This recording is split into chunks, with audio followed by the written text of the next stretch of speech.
मेरे प्रिय बंधु, भाई, साथी एवं गुरुजनों, आप सभी को मेरे तरफ से हार्दिक चंदन वंदन और अभिनंदन। आज हम सभी एक शिक्षा का विषय वस्तु पर चर्चा करेंगे और जानेंगे कि हम एमएसीपीएस क्या है। आज का चर्चा एमएसीपीएस है। तो एमएसीपीएस क्या है, इसके बारे में थोड़ा सा हम लोग जान लेते हैं कि एमएसीपीएस वह एक स्कीम है जो केंद्र सरकार द्वारा प्रायोजित है और केंद्र सरकार ने ही 1 सितंबर 2008 से इस एमएसीपीएस योजना का प्रारंभ किया। एमएसीपीएस स्पेशली जो है फाइनेंशियल प्रोग्रेशन है, वित्तीय उन्नयन, जिसको फाइनेंशियल प्रोग्रेशन को हम लोग वित्तीय उन्नयन कहते हैं। अब एमएसीपीएस का जो फुल फॉर्म है modified assure career progression scheme. आप लोग जान लें कि modified assure career progression scheme जो है, इसका फुल फॉर्म है, जिसको हिंदी में सुनिश्चित वृत्त उन्नयन योजना। सुनिश्चित वृत्त उन्नयन योजना, यहाँ सुनिश्चित मतलब कि फिक्स किया गया है, वृत्त मतलब कि चक्र के द्वारा ये आ रहा है, और उन्नयन आप जानते हैं कि प्रोन्नति करना है, प्रोग्रेशन करना है।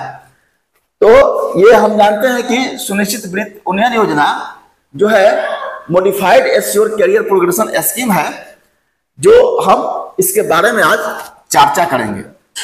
चर्चा में है कि ये किस कर्मचारी को मिलता है। हम ये जानते हैं कि किस कर्मचारी को मिलता है।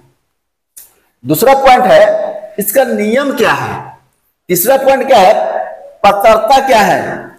और नेक्स्ट पॉइंट है एमएसीपीएस का लाभ क्या है। इसके बाद नेक्स्ट पॉइंट है इसका महत्व क्या है। तो इसको हम लोग बारी बारी जानेंगे। और इसमें एक बात आती है कि जो ये 1 सितंबर 2000 से प्रभावित हुआ है एमएसीपीएस फाइनेंशियल प्रोग्रेशन, इसमें दो चीज आता है। एक चीज आता है पदोन्नति,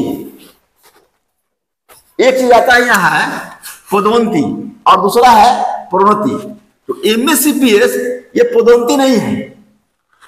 ये आप लोग स्पष्ट मतलब जान लीजिए कि एमएसीपीएस पदोन्नति नहीं है, एमएसीपीएस प्रोन्नति है।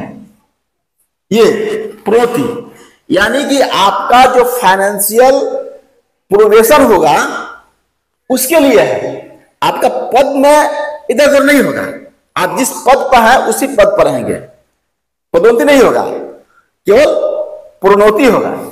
तो इसमें क्या है कि हम देखते हैं कि ये जो है किस कर्मचारी को मिलता है। तो हम ये निश्चित जानते हैं कि ये एमएसीपीएस जो योजना है, ये केवल बस केवल जो केंद्र सरकार द्वारा नियुक्त है या राज्य सरकार द्वारा जो नियुक्त है, group A B C D, group D समूह तक, जिनकी एक सैलरी है और सैलरी में जिसका पे स्ट्रक्चर्स का पूरा खांचा बना हुआ है, उन्हीं को एमएसीपीएस का लाभ मिलता है, यानी कि प्रोन्नति होती है, फाइनेंशियल प्रोग्रेशन होते हैं। तो वे पे स्ट्रक्चर्स जो है, पे मैट्रिक्स है, इस पर हम लोग बृहद चर्चा करेंगे। पे स्ट्रक्चर्स जो है समझना इतना आसान बात नहीं है, उसके लिए भी हम लोग को पूरे चार्ट बनाकर समझना होगा कि पे स्ट्रक्चर्स क्या है, पे मैट्रिक्स क्या है। उसको हम लोग बाद में समझेंगे, बृहद रूप से समझेंगे। लेकिन ये हम जानते हैं निश्चित रूप से कि जिस कर्मचारी का मूल वेतन और पे ग्रेड मिलता है, उन्हीं कर्मचारी को एमएसीपीएस का लाभ मिलता है। अब इसमें जो है प्राइवेट सेक्टर है या वित्त रहित है, ऐसे जो संस्था है जिसमें पे ग्रेड नहीं है, केवल मूल वेतन है, उन कर्मचारियों को इससे वंचित रखा गया है। अब इसमें ये जान गया कि किस कर्मचारी को मिलता है, तो हम लोग जानते हैं कि जो पूर्णतः केंद्र सरकार या राज्य सरकार द्वारा जो कर्मचारी नियुक्त होते हैं उन्हीं को लाभ मिलता है।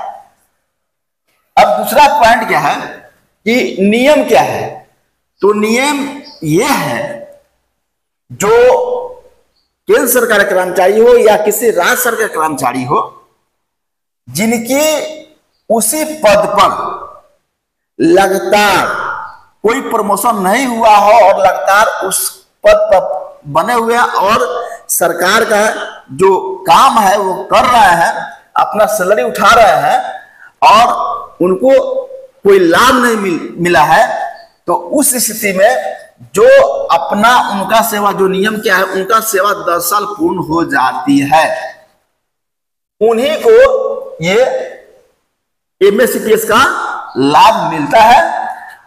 और जिन कर्मचारी को 20 साल होता है, यानी कि इसका नियम है 20 साल, 10 साल, 20 साल और 30 साल, ये 3 नियम है।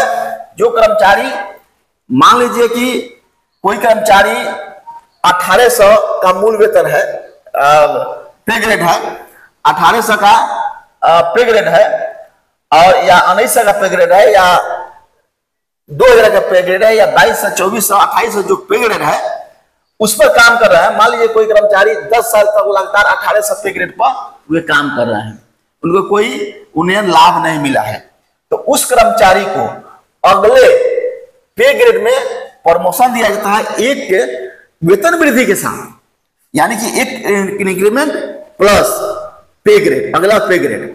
तो जो व्यक्ति 1800 पे ग्रेड पर लगातार वह काम कर रहा है, जिनकी सेवा में टूट नहीं हो, जिन पर कोई आरोप नहीं हो, उस कर्मचारी को अगले जो 1900 पे ग्रेड है उसमें एक इंक्रीमेंट के साथ प्रमोशन दी जाएगी। जो कर्मचारी 1900 पर है, लगातार सेवा कर लिए हैं, उनको 2000, जो 2000 के पे ग्रेड पर है उनको 2200, 2400, 2800 इस तरह से पे ग्रेड पर उनको प्रमोशन एक इंक्रीमेंट के साथ किया जाएगा।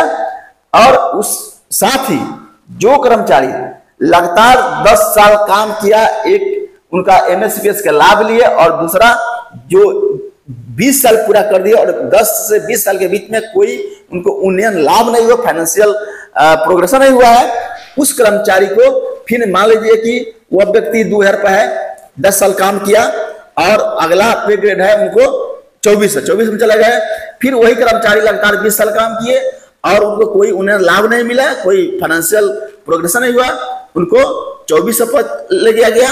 जिसको 24 साल का पे ग्रेड पर काम कर रहे हैं और लगातार 30 साल काम किए, उनको कोई बीच में उन्हें लाभ नहीं मिला, उनको 30 साल वाला यानी कि 2800 पे ग्रेड पर हम उनको प्रमोशन इस सिस्टम के द्वारा किया जाता है।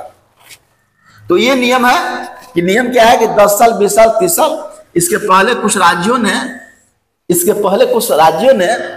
12 साल, 24 साल और 36 साल का प्रोग्रेशन दिया था। बाद में जब ये 10-20 साल का आया, 10 साल, 20 साल, 30 साल का आया, तो उनको फिर ये 10 साल, 20 साल वाला प्रोग्रेशन दिया गया है।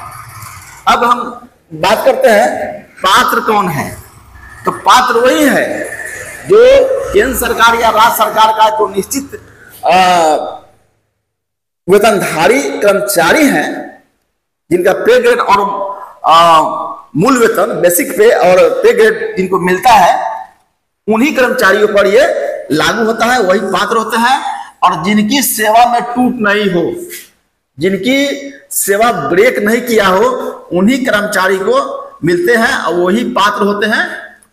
बाकी जो अदरवाइज जो कंपनी या वित्त रहित जो कर्मचारी हैं, उन पर ये लागू नहीं होता है और वो पात्र नहीं होते हैं।